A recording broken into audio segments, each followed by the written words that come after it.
বিসমিল্লাহির রহমানির রহিম। আসসালামু আলাইকুম প্রিয় শিক্ষার্থীরা, আজ তোমাদের সামনে উপস্থিত হয়েছি পর্যায় সারণীর ধারাবাহিকভাবে অষ্টম ভিডিও নিয়ে। এবং তোমরা দেখতেই পাচ্ছ এখানে আমরা উপস্থিত হয়েছি আজকে ডি ব্লক মৌল এবং অবস্থান্তর মৌল এই দুইটা বিষয় নিয়ে আলোচনা করব এবং সেখান থেকে শিখব ডি ব্লক মৌলগুলো অবস্থান্তর মৌল কিনা বা সকল অবস্থান্তর মৌলই ডি ব্লক মৌল কিনা। তো তার আগে আমরা একটু দেখি ডি ব্লক মৌল কারা। আমরা মৌলগুলোর ইলেকট্রন বিন্যাস সাথে আমরা দেখেছিলাম স্ক্যান্ডিয়াম 21 এর ইলেকট্রন বিন্যাস 1s2 2s2 2p6 3s2 3p6 3d1 4s2 কিংবা টাইটেনিয়াম 22 এর ইলেকট্রন বিন্যাস যদি আমরা করি তাহলে দেখতে পাই 1s2 2s2 2p6 3s2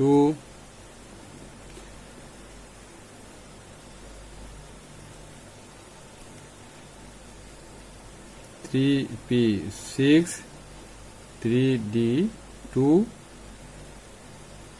4s1 অথবা ভ্যানাডিয়াম 23 এর ইলেকট্রন বিন্যাস যদি আমরা ফলো করি তাহলে 1s2 2s2 2p6 3s2 3p6 3d3 4s2।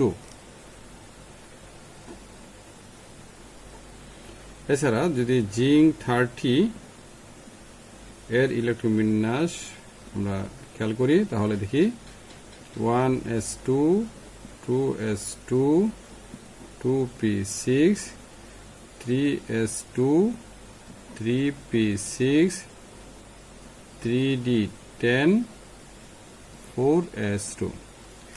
এখানে আমরা যদি লক্ষ্য করি তাহলে দেখতে পাই এই স্ক্যান্ডিয়াম থেকে শুরু করে জিঙ্ক পর্যন্ত অর্থাৎ চতুর্থ পর্যায়ের মৌলগুলোর ক্ষেত্রে সবগুলো মৌলের ইলেকট্রন বিন্যাসে বহিস্থ স্তর অর্থাৎ 4s অরবিটালে দুটি করে ইলেকট্রন রয়েছে। তো এরপরে স্ক্যান্ডিয়াম 21 পরে টাইটেনিয়াম 22 ক্ষেত্রে দেখা যাচ্ছে ডি অরবিটালে একটা একটা করে ইলেকট্রন বৃদ্ধি পাচ্ছে, অর্থাৎ এদের ইলেকট্রন বিন্যাস ডি অরবিটালে গিয়ে শেষ হয়েছে, অর্থাৎ এরা সবাই হচ্ছে অবস্থান্তর। তাহলে আমরা এদেরকে একত্রে বলতে পারি এরা এরা ডি ব্লক মৌল, এরা সবাই ডি ব্লক মৌল। অর্থাৎ যেহেতু এদের ইলেকট্রন বিন্যাস ডি অরবিটালে গিয়ে শেষ হয় তাই এদেরকে বলা হয় ডি ব্লক মৌল। এখন সকল ডি ব্লক মৌলকে অবস্থান্তর মৌল বা অবস্থান্তর মৌল আসলে কি আমরা সেটা যদি আলোচনা করতে চাই তাহলে অবস্থান্তর মৌলের সংজ্ঞাটা আমরা বোঝার জন্য হলেও আমাদের ইলেকট্রন বিন্যাস লক্ষ্য করতে হবে। এখানে লক্ষ্য করতে হবে এদের বহিঃস্থ স্তরে যেহেতু দুটো করে ইলেকট্রন রয়েছে অর্থাৎ 4s অরবিটালে ইলেকট্রন রয়েছে এবং কোনো মৌল বিশেষ করে ধাতুসমূহ ইলেকট্রন ত্যাগ করার ক্ষেত্রে বহিঃস্থ স্তরে ইলেকট্রন ত্যাগ করে দেয়, তাহলে আমরা ধরে নিতে পারি এই মৌলগুলো তাদের বহিঃস্থ স্তরে ইলেকট্রন ত্যাগ করে দিবে। তো সেই হিসেবে ধরি আমরা টাইটেনিয়াম 22 তার বহিঃস্থ স্তরের দুটো ইলেকট্রন যদি ছেড়ে দেয় তাহলে 2+ আয়ন গঠন করবে, তাহলে তখন এর ইলেকট্রন বিন্যাস দাঁড়াবে 1s2 2s2 2p6 3s2 3p6 3d2 4s হয়ে যাবে তখন 0। কিংবা ভ্যানাডিয়াম যদি 32 এর ইলেকট্রন বিন্যাস লক্ষ্য করি তাহলে ভ্যানাডিয়াম 2+ এর ইলেকট্রন বিন্যাস তখন হবে 1s2 2s2 2p6 3s2 3p6 3d3 4s0। এই যে দেখো এখানে এই টাইটেনিয়ামের ক্ষেত্রে 22 ক্ষেত্রে তার বহিঃস্থ স্তরে 4s এ কোনো ইলেকট্রন নেই, ভ্যানাডিয়ামের ক্ষেত্রেও তার 4s এ কোনো ইলেকট্রন নেই, কিন্তু এর ডি অরবিটালে ইলেকট্রন আছে এবং এরা সুস্থিত আয়ন। এই যে ডি অরবিটাল ইলেকট্রন খেয়াল করলে দেখা যাবে তার বহিঃস্থ স্তরে ইলেকট্রন নয়, কিন্তু ডি অরবিটাল ইলেকট্রন দ্বারা আংশিক পূর্ণ আছে। এইরকম যে সকল ডি ব্লক মৌল তার সুস্থিত আয়নে, অর্থাৎ আয়নগুলো সুস্থিত হওয়া, অর্থাৎ এরপরে আর তারা ইলেকট্রন ত্যাগ করবে না, এই রকম আয়নগুলোর ক্ষেত্রে যদি ইলেকট্রন বিন্যাসে ডি অরবিটাল আংশিক পূর্ণ হয়, তখন এই সকল ডি ব্লক মৌলকে অবস্থান্তর মৌল বলা হয়।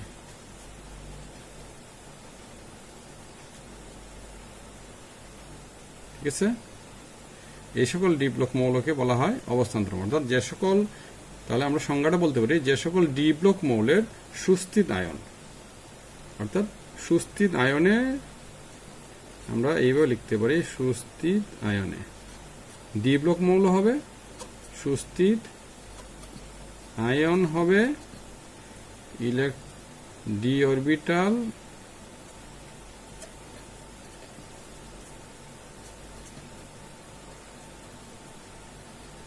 ইলেকট্রন দ্বারা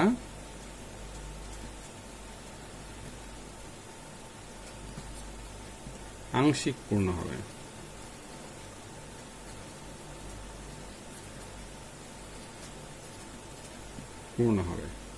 অর্থাৎ অবস্থান্তর মৌলের সুস্থিত আয়ন ডি অরবিটাল ইলেকট্রন আংশিক পূর্ণ হবে।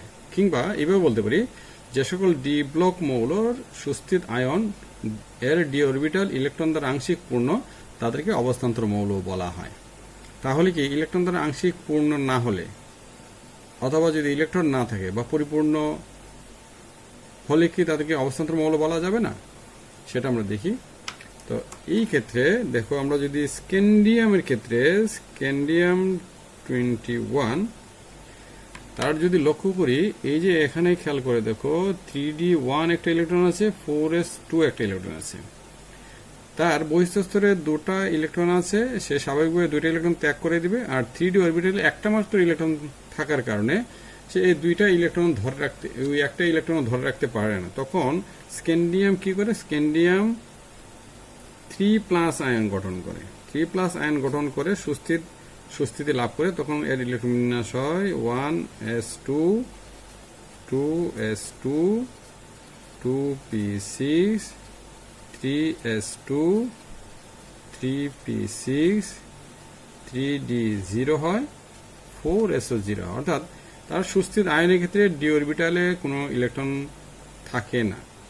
একই রকম ভাবে আমরা যদি জিঙ্কের ক্ষেত্রে ফলো করি, জিঙ্ক 30 এর ক্ষেত্রে, জিঙ্কের ক্ষেত্রে দেখো, জিঙ্কের বহিঃস্থ স্তরে দুটো ইলেকট্রন আছে, এই যে এখানে দুটা ইলেকট্রন আছে। তাহলে সে দুইটা ইলেকট্রন ত্যাগ করে দিলে সুস্থিত আয়ন গঠন করতে পারে, কারণ তার ডি অরবিটালে 10টা ইলেকট্রন আছে। তার 10টা ইলেকট্রন তো ত্যাগ করা তার পক্ষে সম্ভব নয়। তখন সে কি করে?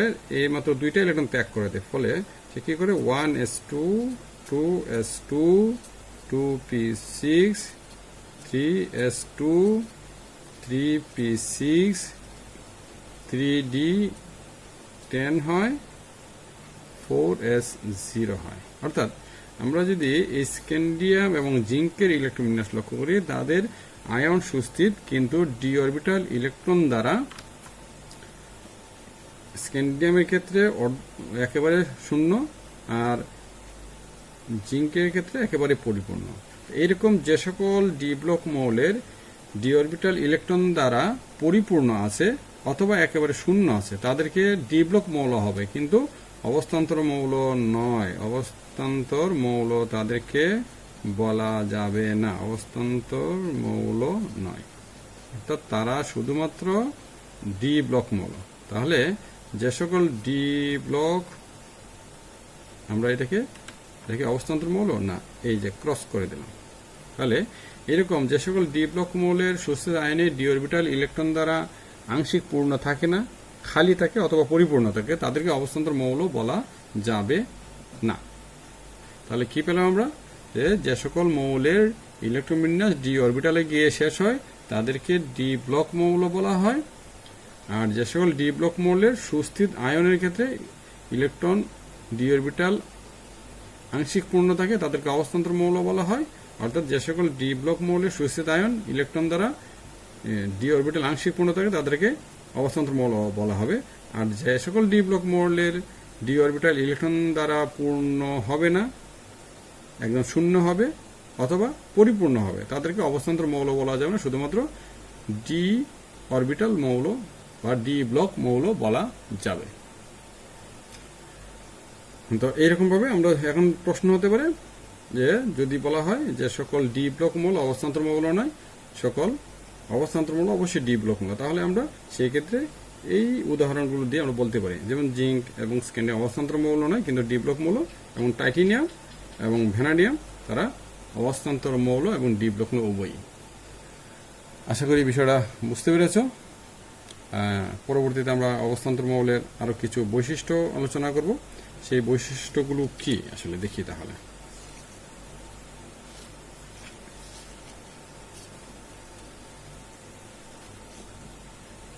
সেই বৈশিষ্ট্যগুলো অবস্থান্তর মৌলের বৈশিষ্ট্য।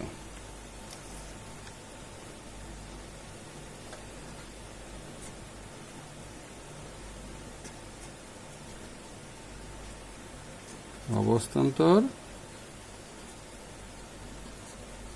মৌলের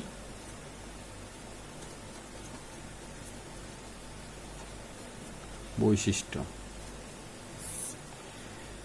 1 নম্বর যদি বলা হয় এরা হচ্ছে ডি ব্লক মৌল।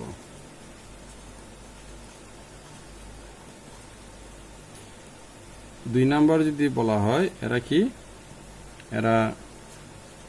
এদের একটা বিশেষ বৈশিষ্ট্য হচ্ছে এরা রঙিন যৌগ গঠন করে।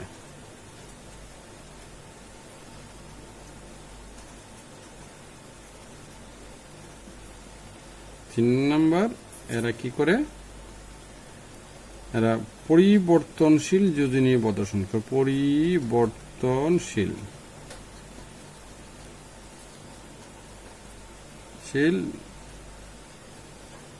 যোজনী প্রদর্শন করে।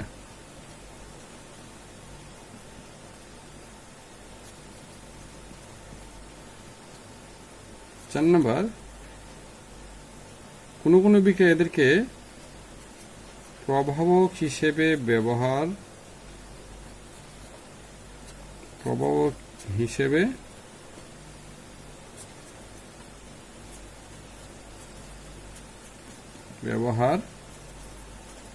করা